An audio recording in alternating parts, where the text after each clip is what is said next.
Everybody, कैसे हैं आप सब? आई होप आप सब ठीक होंगे। तो आज हम लोग डिस्कशन करेंगे आईपीसी का सेक्शन 300। पिछले वीडियो में हम लोग ने डिस्कशन किया था आईपीसी के सेक्शन 299। तो पिछले वीडियो को जरूर देख लेंगे। इसके बाद ही हम लोग जो है मॉडल के सेक्शन को पढ़ेंगे, क्योंकि ये सेक्शन जो है इतना इम्पॉर्टेंट है, क्योंकि इससे जो है पीसीएसजे हो गए, एपीओ हो गए, चाहे एंट्रेंस एग्जाम हो जाते हैं या कोई भी जुडिशरी एग्जाम हो जाते हैं, इससे क्वेश्चन जो है जरूर आते हैं। तो यहाँ मैं केस भी डिस्कशन कर रही हूँ, जो इम्पॉर्टेंट केस है उसको मैंने लिया है, तो इसलिए इस वीडियो को आप ध्यान से देखेंगे। तो यहाँ पर आईपीसी का सेक्शन 300 जो है मर्डर के बारे में बात करता है। मर्डर क्या होता है? पिछले वीडियो में तो हम लोग ने आपराधिक मानव वध को समझ लिया था। तो यहाँ पर मर्डर जो है इंटेंशन के साथ कोई भी व्यक्ति जो है मृत्यु कारित करता है तो उसे हम लोग हत्या कहते हैं, मीन्स मर्डर कहते हैं। तो यहाँ मैंने जैसे कि इसको हम लोग इसेंशियल एलिमेंट्स भी कह सकते हैं या फिर इलस्ट्रेशन भी कह सकते हैं। तो इलस्ट्रेशन जो है 4 दिए हुए हैं एंड एक्सेप्शन जो है 5 दिए हुए हैं, तो हम लोग उसको डिस्कशन करेंगे। इसके साथ साथ मैंने रेड कलर जो है उससे मैंने क्या किया है कि केसेस लिखी हूँ। तो ये सब केसेस जो है एक बहुत ही आपके लिए पावरफुल एक मेडिसिन का काम करेगा अगर आप पीसीएसजे या एपीओ का एग्जाम दे रहे हैं तो, क्योंकि इसमें बहुत ही इम्पोर्टेंट केसेस लिखे हुए हैं जो आई थिंक सारे एग्जामों में पूछे जा चुके हैं। तो यहाँ हम लोग इलस्ट्रेशन की बात करते हैं। फर्स्ट इलस्ट्रेशन क्या कहता है मर्डर का? मर्डर का फर्स्ट इलस्ट्रेशन जो है इंटेंशन कहता है। यहाँ पर इंटेंशन ऐसा होना चाहिए, मीन्स कि आपकी मना स्थिति जो है ऐसी होनी चाहिए, सोचने समझने का जो क्षमता है या जरिया है ऐसा होना चाहिए, इंटेंशन ऐसा होना चाहिए, आशय ऐसा होना चाहिए कि आप जो है कि मृत्यु कारित करने का ही आपका आशय होना चाहिए। तो ये आपका फर्स्ट इलस्ट्रेशन जो है यही कहता है। जैसे कि फॉर एग्जाम्पल इसके अंतर्गत एक केस दिया हुआ है, बहुत ही इंपॉर्टेंट केस है, आर वेंकलू AIR 1956 सुप्रीम कोर्ट 171। यहाँ पर कोई चीज हम लोग को टॉपिक जो है समझ में नहीं आती है तो केस से हम लोग को बहुत ही अच्छे तरीके से समझ में आ जाता है। तो यहाँ पर केस जो है दिया हुआ है आर वेंकलू केस है, आर वेंकलू का केस है। इसमें क्या होता है कि एक व्यक्ति को, यहाँ मैं डायग्राम कहाँ बनाऊं, डायग्राम के लिए यहाँ थोड़ा सा जगह है। एक व्यक्ति को एक झोपड़ी में क्या किया जाता है कि बंद कर दिया जाता है, उसमें डाल के और उसको बंद कर दिया जाता है। बंद करके और क्या किया जाता है कि उसको लॉक कर दिया जाता है, उस झोपड़ी के दरवाजे को लॉक कर दिया जाता है ताकि जो है बाहर के कोई भी व्यक्ति उसको बचा ना सके। इंटेंशन आप देख रहे हैं कि ऐसा उसने किया कि उसने उसको झोपड़ी में भेज के उस व्यक्ति को और बाहर से लॉक कर दिया ताकि बाहर के जो भी गांव वाले लोग हैं उसको बचा ना सके। तो यहाँ आपको समझ में आ रहा है कि उसका इंटेंशन जो है क्या है, मृत्यु कारित करने का ही है, हत्या करने का ही है। तो यहाँ पर क्या करता है कि उसको इस झोपड़ी में भेजकर इसमें आग लगा देता है और बेचारा वो चिल्लाते रहता है, लेकिन कोई भी व्यक्ति उसको बचाने नहीं आ सकते हैं क्योंकि बाहर से ताला लॉक है। तो यहाँ आपका साफ इंटेंशन दिख रहा है कि आप जो है किसी व्यक्ति को मृत्यु कारित करना चाहते हैं, डेथ देना चाहते हैं, मर्डर करना चाहते हैं। ओके, ये एग्जाम्पल आपको समझ में आ गया होगा। तो आपको इंटेंशन से आपको पता चल रहा होगा कि व्हाट इज इंटेंशन। आशय आपका ऐसा होना चाहिए कि आप जो है किसी व्यक्ति के मर्डर कर दें। अब यहाँ पर सेकेंड जो पॉइंट है बॉडली इंजरी, ये सब जो पॉइंट है आपको 299 के अंतर्गत भी आया था, लेकिन यहाँ पर उसमें क्या था कि संभावना थी कि उसके अंतर्गत कोई भी व्यक्ति को अगर चोट पहुंचाया जाए तो व्यक्ति जो है मर भी सकता था और नहीं भी मर सकता था, लेकिन इसमें क्या है कि मर ही जाएगा। ऐसा आपने कार्य किए कि जिससे व्यक्ति जो है मर ही जाएगा। यहाँ पर बॉडली इंजरी मीन्स की शारीरिक क्षति हो जाती है, इसके अंतर्गत एक केस है रांझा 904749 PLR 305 का केस है। इसके अंतर्गत क्या होता है कि दो व्यक्ति ने एक वृद्ध व्यक्ति को क्या किया, इतने जोर जोर से उसकी खोपड़ी पे, उसके सर पे इतने जोर जोर से प्रहार किया। आप समझ सकते हो कि वृद्ध व्यक्ति जो है उसकी खुद ही जो शारीरिक बनावट है बहुत ही कमजोर होती है, उस पर दो व्यक्ति ने इतने जोर से प्रहार किया तो वह व्यक्ति जो है ऑफकोर्स मर ही जाएगा। तो यहाँ पर क्या किया कि आप जो है बॉडली इंजरी दे रहे हो, मीन्स कि कोई भी व्यक्ति को आप क्या कर रहे हो। तो रांझा के केस में यही था कि दो व्यक्ति ने मिलकर एक बूढ़े व्यक्ति को इतने जोर से प्रहार किया कि वह व्यक्ति मर ही जाएगा। यहाँ पर एक और चीज हम लोग जान लेते हैं कि जैसे ए व्यक्ति जो है जानता है कि उसके क्या है कि कुछ शारीरिक प्रॉब्लम है और क्या होती है कि बॉडी में प्रॉब्लम है, वही प्रॉब्लम वाले पार्ट पर जाके आप वार करते हैं ताकि उसकी मृत्यु जो है हो जाए। तो यहाँ आपका साफ इंटेंशन दिख रहा है, साफ आपका दिख रहा है कि उस व्यक्ति को आप मर्डर ही करना चाहते हो। तो यहाँ पर बॉडली इंजरी के अंतर्गत यही चीज बताया गया है। ओके, अब यहाँ पर चलते हैं थर्ड इलस्ट्रेशन की तरफ। Ordinary course of nature means की ऑर्डिनरी कोर्स ऑफ नेचर। आप क्या करते हो कि जैसे कि आप जो है एक तलवार लेते हैं और तलवार लेके और घोड़े पर चढ़कर इस तरीके से भांजने लगते हैं कि ऑफकोर्स जो आने जाने वाले लोग हैं या फिर जो कोई भी लोग हैं उसको लगेगा ही लगेगा। मीन्स कि आप क्या कर रहे हो कि कोर्स ऑफ नेचर की वजह से आप जो है किसी व्यक्ति को हार्म पहुंचाते हैं तो वो आपका मर्डर हो जाएगा। मीन्स की उपहति मीन्स हॉट आपने ऐसा दिया कि प्रकृति के सामान्य अनुक्रम में आप किसी की डेथ कार्य करते हैं तो वो आपका मर्डर हो जाएगा।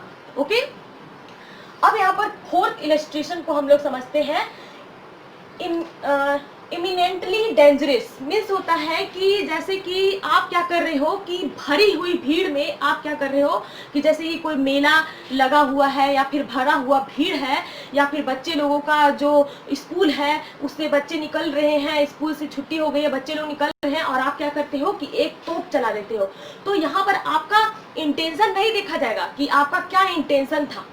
यहाँ पर इंटेंशन नहीं देखा जाएगा कि आपका क्या इंटेंशन था, आप किसको मारना चाहते थे, किसको नहीं मारना चाहते थे। आप क्या कर रहे हो कि भरी हुई भीड़ में आप जो है तोप चला देते हैं तो ऑफकोर्स कोई ना कोई व्यक्ति जो है मरेगा ही, तो आप जो है मर्डर के लिए लायबल होगे। ओके, क्या होगे, मर्डर के लिए लायबल होंगे। यहाँ पर एक और सेक्शन आईपीसी का सेक्शन जो है 106 दिया हुआ है, जिसमें क्या करते हो कि हमला आप कर रहे हो लेकिन प्राइवेट डिफेंस के अंतर्गत हमला किया है तो वो आपका मर्डर के अंतर्गत नहीं आएगा। या फिर आप जो है कोई आपका जो पुलिस है सेक्शन 79 के अंतर्गत आप जो है जस्टिफाइड बाय लॉ हो कि आप जैसे कि कुछ ऐसी आक्रामक घटना हो रही है तो आपको आपके जो पुलिस ऑफिसर है उसके द्वारा अगर आपको कहा जाता है कि तुम शूट करो क्योंकि यहाँ पर बहुत ज्यादा आक्रामक भीड़ लगा हुआ है, तो उस तरीके से अगर आप शूट करते हैं तो ये आपका मर्डर के अंतर्गत, अगर कोई भी व्यक्ति जो है आक्रामक भीड़ में जो मर जाता है तो उसके अंतर्गत आप जो मर्डर के लिए लायबल नहीं होंगे। लेकिन यहाँ पर आप लायबल होंगे क्योंकि आपने क्या किया कि इनोसेंट भरी हुई भीड़ में आपने तोप चला दिया जिसकी वजह से आप कोई भी व्यक्ति मरता है तो यहाँ पर आप जो है मृत्यु के लिए दोषी पाए जाओगे। तो ये आपका इलस्ट्रेशन जो है इसके अंतर्गत जो केस है उसको आप नोट आउट कर लेंगे। यहाँ मैं साइड हो जाती हूँ क्योंकि बहुत सारे बच्चे लोगों का कहना रहता है कि मैम आप जो है इधर उधर घूमते हो जिसकी वजह से हम लोग नोट नहीं कर पाते हैं, तो ये आप नोट कर लेंगे। तो अब हम लोग चलते हैं, आपका इलस्ट्रेशन जो है कंप्लीट हो गया सेक्शन 300 के अंतर्गत। तो हम लोग चलते हैं एक्सेप्शन की तरफ। एक्सेप्शन जो है यहाँ पर एक्सेप्शन जो है 5 एक्सेप्शन दिया हुआ है। इसमें कहा गया है कि when culpable homicide is not murder, कि यहाँ तो मृत्यु होगा, ओके, यहाँ पर मर्डर होगा लेकिन ये क्या कहलाएगा, आपराधिक मानव वध के अंतर्गत ये कहा जाएगा। ओके, ये आपका मर्डर नहीं कहलाएगा। ओके, ये मर्डर के अंतर्गत नहीं आएगा। मर्डर होगा लेकिन मर्डर के अंतर्गत नहीं आएगा। कहाँ आएगा, आपराधिक मानव वध के अंतर्गत वो चला जाएगा। तो यहाँ पर फर्स्ट इलस्ट्रेशन है, फर्स्ट जो एक्सेप्शन है ये बहुत ही इंपॉर्टेंट है। इसे आप देखते जाएंगे कि कैसे मैं बता रही हूँ, क्योंकि ये बहुत सारे जगहों से कलेक्ट किया हुआ रहता है, तो इसलिए आप इसे ध्यान से समझेंगे एंड ध्यान से सुनेंगे। यहाँ पर बोला है ग्रेव एंड सडन प्रोवोकेशन, गंभीर एंड अचानक प्रोवोकेशन, अचानक प्रकोपन कहा जा सकता है। ये जो क्वेश्चन है आई थिंक जो भी पीसीएसजे के एग्जाम है, बिहार हो गया, राजस्थान हो गया, यूपी पीसीएसजे हो गया, दिल्ली हो गया, जितने भी पीसीएसजे हो जाते हैं उसके अंतर्गत क्वेश्चन जो है, इसके अंतर्गत क्वेश्चन जो है एंट्रेंस एग्जाम के अंतर्गत भी पूछे जाते हैं। लीगल जो भी आप एग्जाम दे रहे हैं इसके अंतर्गत पूछे जाते हैं कि अगर आप प्रोवोकेशन से किसी की हत्या करते हो तो क्या हो जाएगा। तो आप जरूर कह सकते हो कि कल्पेबल होमिसाइड होगा, नॉट मर्डर। ओके, तो यहाँ पर एक केएम नानावती का केस था, KM Nanavati versus state of Maharashtra के अंतर्गत एक केस था। आपको पता होगा कि रुस्तम मूवी लगी थी, तो यही केस के अंतर्गत ये बताया गया था। रुस्तम मूवी आपको याद होगा, आई थिंक आप लोग देखे भी होंगे। अगर नहीं देखे होंगे तो आप देख लीजिएगा, क्योंकि ये बहुत ही अच्छी मूवी है।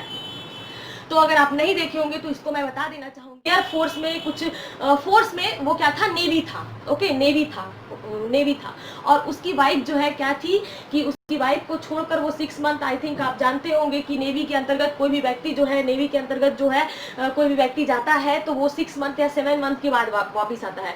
तो उसकी वाइफ जो है प्रेम आहूजा नाम की, मीन्स की नानावती के जो फ्रेंड थे, प्रेम आहूजा नाम के व्यक्ति से प्यार करने लगती है। जब वो नानावती जो घर वापिस आता है तो देखता है कि मेरी वाइफ जो है प्रेम आहूजा नाम के व्यक्ति से प्यार करने लगती है। तो वो क्या करता है कि वो अपनी वाइफ से बोलता है कि ठीक है, मैं तुम्हारे जो प्रेम है उसको मैं एक्सेप्ट करने के लिए तैयार हूँ और तुम जो हो प्रेम आहूजा से तुम जाके शादी कर लो। तो प्रेम आहूजा से नानावती जो है बोलने के लिए जाते हैं कि आप जो है क्या कीजिए कि आप जो मेरी वाइफ से शादी कर लीजिए। तो जो प्रेम आहूजा है बहुत ही घटिया वर्ड बोलते हैं, जिसकी वजह से क्या होता है कि नानावती को गुस्सा आ जाता है। कहता है नानावती को गुस्सा आ जाता है। वो प्रेम आहूजा क्या कहते हैं, प्रेम आहूजा कहते हैं कि मैं जिसके साथ में रिलेशनशिप रखूंगा, क्या मैं सभी लोगों के साथ में शादी कर लूंगा। वो क्या करता है, नानावती घर जाते हैं, गन निकालते हैं, गाड़ी चलाते हैं। गाड़ी चलाने के दौरान प्रेम आहूजा के घर जाते हैं, वो नहा के जो है घर से बाहर निकलते हैं, मीन्स बाथरूम से बाहर निकलते हैं। और वो क्या करता है कि नॉक करते हैं। नॉक करने के बाद जो नौकर है, नौकर दरवाजा खोलता है, जो सर्वेंट रहता है दरवाजा खोलता है। नानावती जो घर के अंदर जाते हैं, रूम के अंदर जाते हैं, प्रेम आहूजा के रूम के अंदर।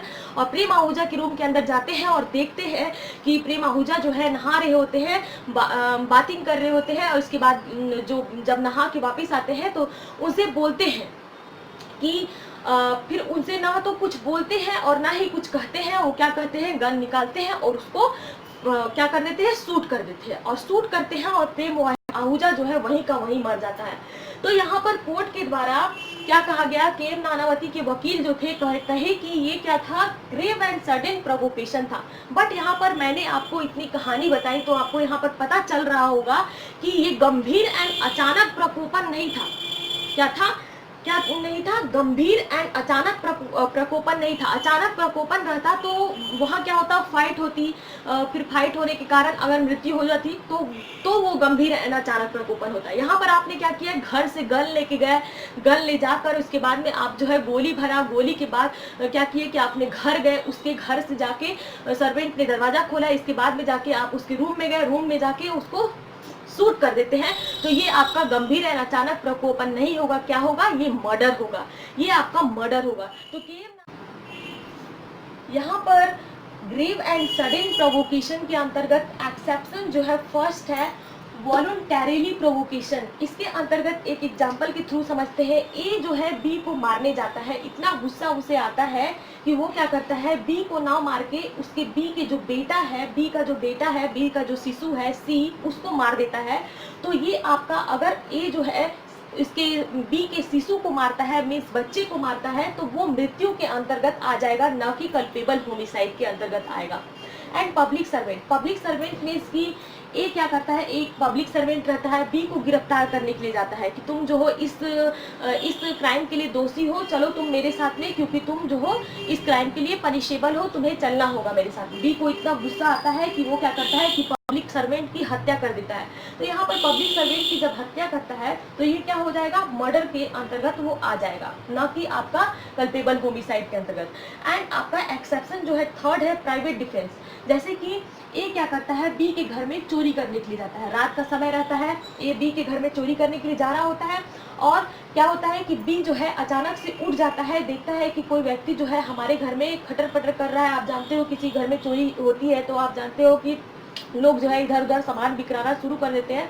तो क्या होता है कि सामान जब बिखराना शुरू कर देता है तो बी उड़ जाता है, और बी जो है ए को जैसे ही मारने जाता है, ए क्या करता है कि बी के ऊपर एक जो फ्लावर पॉट रहता है, भारी फ्लावर पॉट चला देता है, जिसकी वजह से क्या होती है कि बी की मृत्यु हो जाती है। तो यहाँ आपको अचानक गुस्सा आया, लेकिन आपने क्या किया, प्राइवेट डिफेंस तो बी का था, लेकिन आपने ए ने क्या किया कि बी को मृत्यु कारित कर दी। तो ये आपका मर्डर के लिए पनिशेबल होगा, ना कि कल्पेबल होमिसाइड के लिए। तो यहाँ आपने ग्रेव एंड सडन प्रोवोकेशन के अंतर्गत जितने भी पॉइंट थे उसको आपने समझ लिया। तो अब हम लोग चलते हैं सेकेंड जो एक्सेप्शंस है, exceeding right of private defence की। जैसे कि आप क्या करते हो कि प्राइवेट डिफेंस में किसी की मृत्यु कारित करते हैं, कि मीन्स की निजी प्रतिरक्षा के अधिकार का अतिक्रमण होता है, तो आप इसके अंतर्गत मर्डर कारित करते हैं, तो वो कल्पेबल होमिसाइड के अंतर्गत आएगा। फॉर एग्जाम्पल, यहाँ पर प्रतिरक्षा जो है मीन्स की प्राइवेट डिफेंस है, आपको पता होगा कि सेक्शन 100, यहाँ मैं लिख देती हूँ, सेक्शन 100 के अंतर्गत 7 कंडीशन दिए हुए हैं। 7 कंडीशन के अंतर्गत आप किसी को मारते हैं, मीन्स की प्राइवेट डिफेंस के अंतर्गत 7 कंडीशन दिए हुए, उसके अंतर्गत अगर आप किसी को मारते हैं तो आप जो है क्षम्य होगा, आपको क्षमा योग्य होगा। लेकिन मीन्स की जस्टिफिएबल होगा, मीन्स की जज के ऊपर निर्भर करेगा कि आपको सजा का प्रावधान करे या ना करे। लेकिन जैसे ही आप जो है 7 कंडीशन से बाहर आप अगर किसी को प्राइवेट डिफेंस मारते हो, तो आपका 101 सेक्शन जो है 101 के तहत आपको क्या होगा, कल्पेबल होमिसाइड के लिए आप जो है दोषी पाए जाओगे। भले ही आपने मर्डर किया है, किसी को मारा है, लेकिन कल्पेबल होमिसाइड मीन्स की हत्या की कोटि में न आने वाले आपराधिक मानववध के लिए आप दोषी होंगे।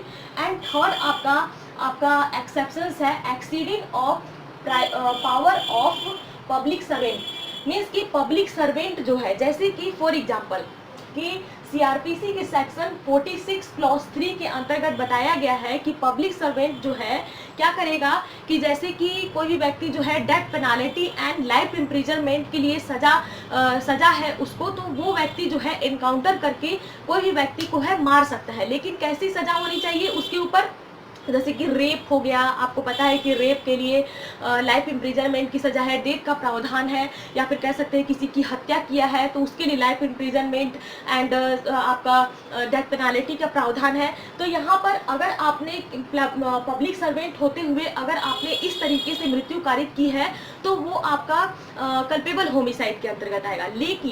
लेकिन यहाँ पर अगर कल्पेबल होमिसाइड नहीं, जैसे कि आप पब्लिक सर्वेंट के अंतर्गत कोई भी कार्य कर रहे हो, तो ये पब्लिक सर्वेंट का आपका पावर हो जाएगा। लेकिन जैसे ही आप जो है कोई भी व्यक्ति जो है क्या करता है कि 100 की चोरी करके भाग रहा है, और आप क्या करते हो कि आप एक पब्लिक सर्वेंट हो और आप जो है एनकाउंटर कर देते हैं, और एनकाउंटर करके 100 रुपए की चोरी करने वाले व्यक्ति को आप मार देते हो। तो यहाँ आपने क्या किया कि एक इनोसेंट व्यक्ति की मीन्स की चोरी किया है, तो वो भी क्या किया है कि एक मामूली सा चोरी किया है। मामूली सी चोरी में अगर आप किसी को मारते हो तो आप क्या कर रहे हो, अपने पावर से आप बाहर जा रहे हो, तो आप जो है कल्पेबल होमिसाइड के लिए दोषी होंगे। किस चीज के लिए दोषी होंगे, नॉट मर्डर, कल्पेबल होमिसाइड के लिए आप दोषी होंगे। पब्लिक सर्वेंट हो, आप लोक सेवक हो, तो इसका मतलब ये नहीं कि आप अपनी पावर से बाहर होकर किसी को मारे या किसी का एनकाउंटर करें, तो यहाँ पर आप कल्पेबल होमिसाइड के लिए दोषी होंगे अगर आप लोक सेवक हैं तो भी। अब यहाँ पर चलते हैं 4th पॉइंट आ जाता है। 4th जो आपका एक्सेप्शन है सडन फाइट। आपको पता होगा कि हम लोग जिस गली में रहते हैं, जिस मोहल्ले में रहते हैं, आप जानते हो कि कोई व्यक्ति जो है किसी के ऊपर कचरा फेंक देता है तो किसी की नाली भर जाती है, तो लोग चिल्लाने लगते हैं कि तुम जो मेरी नाली क्यों भर दिए, तुमने क्या किया, तुमने मेरे दरवाजे के ऊपर कचरा फेंक दिया। तो आप लोग जो है आपस में ही झगड़ा करते हैं। तो झगड़ा करने के क्या होता है कि रोज के झगड़े से क्या करते हैं कि आप जो है बहुत तंग आ जाते हैं, और एक दिन क्या हो जाता है कि अचानक से सडन फाइट हो जाता है, आकस्मिक लड़ाई हो जाती है, और इसके अंतर्गत एक व्यक्ति की मृत्यु हो जाती है। तो यहाँ आपने इस तरीके का मृत्यु कारित किए, तो आपका not murder it is culpable homicide. क्या हो जाएगा, कल्पेबल होमिसाइड हो जाएगा। यहाँ पर एक केस लिखी हूँ मैं, समरुद्दीन वर्सेस इम्परर 24 WR48 के केस में क्या हुआ था कि आपस में जैसे कि यहाँ पर क्या होती है कि आपस में वाद विवाद हुआ, और ये विवाद जो है हाथापाई पर उतर आई, और चाकू से क्या हुआ कि मारामारी होने लगी, जिससे एक व्यक्ति की मृत्यु हो जाती है। तो ये आपका क्या हो जाएगा, सडन फाइट हो जाएगा। अब आपके मन में ये क्वेश्चन आ रहा होगा कि यहाँ पर भी सडन फाइट हुआ, आकस्मिक लड़ाई हुई, और यहाँ पर भी सडन प्रोवोकेशन हुआ कि मीन्स अचानक प्रकोपन हुआ।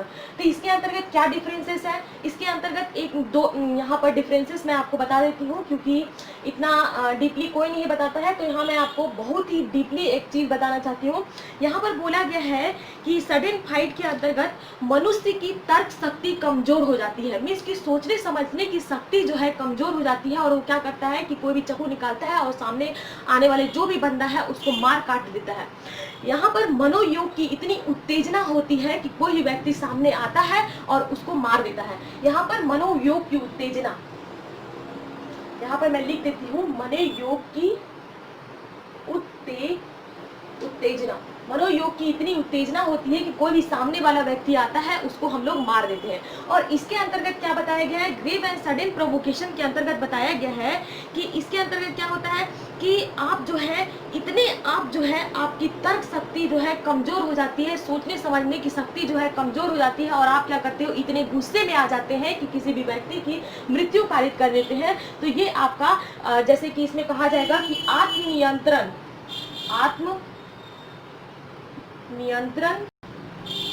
का पूर्ण अभाव रहता है। इसमें क्या हुआ कि सडन फाइट के अंतर्गत मनोयोग की उत्तेजना हुई और आपने किसी को मार दिया, लेकिन यहाँ पर ग्रेव एंड सडन प्रोवोकेशन के अंतर्गत क्या किए कि आप अपने आप को रोक नहीं सकते हैं, आप जो है अपने आप को नियंत्रण नहीं कर सकते हैं, और आप जो है किसी व्यक्ति की मृत्यु कारित कर देते हैं। तो यहाँ पर आपका कल्पेबल होमिसाइड के अंतर्गत चला जाएगा। यहाँ पर आत्मनियंत्रण का पूर्ण अभाव होगा, यहाँ पर मनोयोग की उत्तेजना होगी। तो यहाँ अब हम लोग चलते हैं फिफ्थ जो आपका एक्सेप्शन है, डेथ बाय कंसेंट। यहाँ पर डेथ बाय कंसेंट क्यों बोला गया है, डेथ बाय कंसेंट जैसे कि आप जो है डेथ करने के लिए कंसेंट दे रहे हो, कंसेंट कैसी होनी चाहिए, 18 ईयर से एबव होनी चाहिए, एबव 18 ईयर। और कंसेंट कैसी होनी चाहिए, फ्री कंसेंट होनी चाहिए। ऐसा नहीं कि आपको जो है कोई भी फ्री कंसेंट नहीं कि अनड्यू इन्फ्लुएंस फ्रॉड हो गया, या फिर क्वेश्चन के अंतर्गत आपको कोई भी कंसेंट ले रहा है, तो ये कंसेंट जो है इसके अंतर्गत अगर आप किसी की मृत्यु कारित करते हैं तो वो जो आपका है कल्पेबल होमिसाइड न जाकर आपका सीधे मर्डर हो जाएगा। जैसे कि फॉर एग्जाम्पल एक केस है यहाँ पर पुनाई फातिमा, इसके अंतर्गत बहुत सारे क्वेश्चन जो है पूछे जाते हैं, तो इसे आप देख लेंगे। पुनाई फातिमा वर्सेस एम्परर 1869 12 WR7 के केस में क्या हुआ था कि एक व्यक्ति जो है कहता है कि मैं सांप दिखाने के लिए आया हूँ, अगर कोई भी व्यक्ति जो है अगर अपने ऊपर सांप को रखता है तो वो उसे काटेगा नहीं, क्या नहीं करेगा, काटेगा नहीं।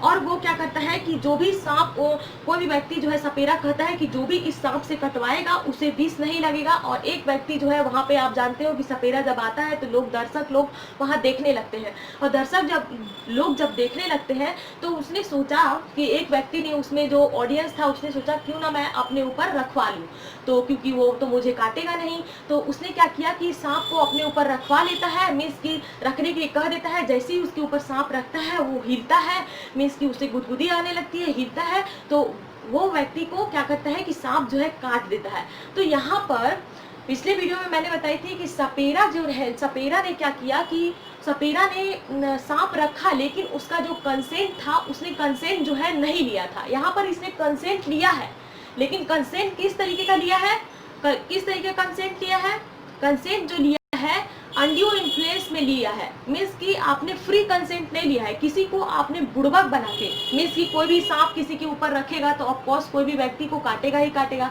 आपने क्या किया, किसी भी व्यक्ति को क्या किया, बुद्धू बनाया, बुद्धू बनाकर और उस व्यक्ति के, उस ऑडियंस के ऊपर आपने क्या कर दिया, सांप रख दिया।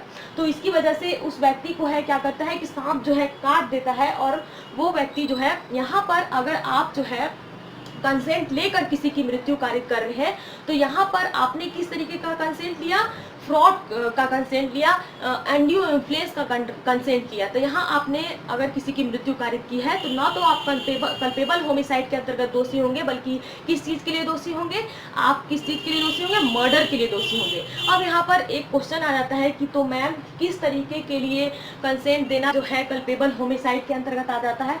तो यहाँ पर एक मैं एग्जाम्पल देना चाहूँगी कि जैसे कि क्या होता है कि एक व्यक्ति और एक लेडीज़ जो है आपस में शादी करते हैं, अभी लॉकडाउन का समय चल रहा है, तो दोनों की जो बिजनेस है बहुत ही ठप पड़ जाती है और दोनों को अपनी ज़िंदगी चलाना बहुत ही मुश्किल हो जाता है। और वो लोग क्या करते हैं कि आपस में कंसेंट लेकर दोनों सोचते हैं क्यों ना हम लोग क्या किया जाए कि मर जाया जाए, इससे क्या होगा कि हम लोग जो है अपने जो फालतू हम लोग जो है इतना टेंशन ले रहे हैं, हम लोग को ज़िंदगी अब जीना नहीं है। और दोनों मियाँ बीबी लोग क्या करते हैं, दोनों आपस में कंसेंट करके और दोनों लोग क्या करते हैं कि मरने के लिए विचार कर लेते हैं। अब यहाँ पर पत्नी तो क्या करती है कि जहर तो खा लेती है, पत्नी जहर खा लेती है, लेकिन पति क्या होता है कि पति जो है इतना मतलब मीन्स कि डर जाता है कि वो क्या करता है कि डरने के कारण वह जो व्यक्ति है, उसका जो पति है, तो वो क्या करता है कि जहर नहीं खाता है। तो मीन्स की पत्नी मर जाती है लेकिन पति जीवित रहता है। तो यहाँ पर इस कंडीशन में क्या होगा कि कंसेंट तो दिए लेकिन इस कंडीशन में मर्डर नहीं होगा, इस कंडीशन में कल्पेबल होमिसाइड होगा। और यहाँ पर क्या था, कंसेंट तो लिया लेकिन क्या हुआ कि अनड्यू इन्फ्लुएंस कंसेंट लिया, तो ये जो क्या हो जाएगा, मर्डर हो जाएगा। लेकिन उसमें जो क्या हुआ कि उस पति पत्नी के अंतर्गत जो है पति जो है कल्पेबल होमिसाइड का दोषी हुआ, क्योंकि कंसेंट तो लिया लेकिन खुद अपने आप को मार नहीं पाया, तो ये आपका कल्पेबल होमिसाइड के अंदर चला जाएगा। तो यहाँ आपने एक एक पॉइंट को आपने समझा और मैंने बहुत ही डीपली आपको बता दी हूँ। और जहाँ कहीं भी प्रॉब्लम होती है तो आप हमारे कमेंट बॉक्स में कमेंट कर सकते हैं। एंड नेक्स्ट वीडियो मेरा रहेगा 299 एंड आपका हो जाता है 300 के बीच में डिफरेंस क्या क्या होते हैं, क्योंकि ये भी जानना बहुत ज़रूरी है। एंड पिछली वीडियो को ज़रूर देख लेंगे। एंड एक क्वेश्चन मैं पूछना चाहूँगी कि जैसे कि कौन सा केस है जिसके अंतर्गत प्रेम आहूजा को गोली मारी गई थी, कौन सा केस है जिसके अंतर्गत नानावती ने प्रेम आहूजा को गोली मारी थी, इसका मुझे कमेंट में आंसर देंगे। एंड मैं बहुत ही मेहनत करती हूँ एक वीडियो को बनाने के लिए, इसलिए कम से कम एप्रिसिएशन होना चाहिए कि आप मेरे वीडियो को लाइक करें एंड शेयर करें एंड कमेंट करें कि हाँ मैम आप जो है बहुत अच्छा काम कर रही हैं, इसी प्रकार करते रहें। तो मुझे क्या होता है कि अप्रिसिएशन मिलता है और मैं इस अप्रिसिएशन से और भी वीडियो बनाने के लिए मोटिवेट हो जाती हूँ। तो don't forget to subscribe my channel. Till then, bye bye. Thank you.